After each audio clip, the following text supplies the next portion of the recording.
નમસ્કાર દર્શક મિત્રો, આપ જોઈ રહ્યા છો એનએન ન્યૂઝ. હું છું એન્કર અર્પિતા પટેલ. હવે જોઈએ અગત્યના સમાચાર. વેરાવળ ખાતે સિટી પોલીસ ઇન્સ્પેક્ટર તરીકે નવનિયુક્ત થયેલા વીએલ રબારી સાહેબનું આજરોજ મુસ્લિમ સેવા સમાજના પૂર્વ પ્રમુખ અનવર મોહમ્મદ ચૌહાણ, સામાજિક કાર્યકરો ફારૂક મલિક પેરેડાઇઝ, એડવોકેટ શિરાઝ પંજા, ઇકબાલભાઈ મુકામી, રહેમાન એન્ડી પટની, ગફ્ફારભાઈ માયા, હુસેનભાઈ પંજા આ સર્વ મુસ્લિમ સમાજના આગેવાનો દ્વારા શુભેચ્છા મુલાકાત લઈ નવનિયુક્ત સિટી પોલીસ ઇન્સ્પેક્ટર સાહેબનું શાલ ઓઢાડી પુષ્પગુચ્છ અર્પણ કરી સન્માન કરેલ.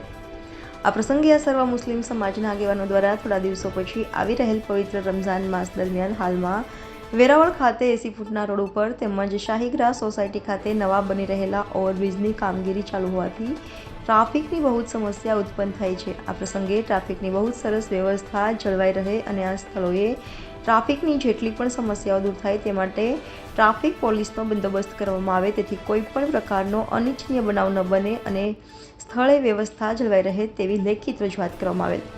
આ પ્રસંગે Veraval city police inspector VL Rabari સાહેબ તથા વેરાવળ સિટી પીઆઈના પીએ જેઠાભાઈ સર્વ મુસ્લિમ આગેવાનોને શહેરમાં શાંતિ જળવાઈ રહે અને દરેક નાગરિકો વેરાવળ શહેર, ગીર સોમનાથ જિલ્લા, ગુજરાત રાજ્ય અને ભારત દેશમાં સૌ ભાઈચારા અને અમન ચેન શાંતિ સાથે રહે તેવા શુભ આશયથી આપણે સૌ સાથે રહી પ્રયત્ન કરીએ તેવું આહવાન કરેલ. તેવું ફારૂક મલિક પેરેડાઇઝની યાદીમાં જણાવવામાં આવેલ. Bureau chief મૈડા Syed, NN news, Gir Somnath.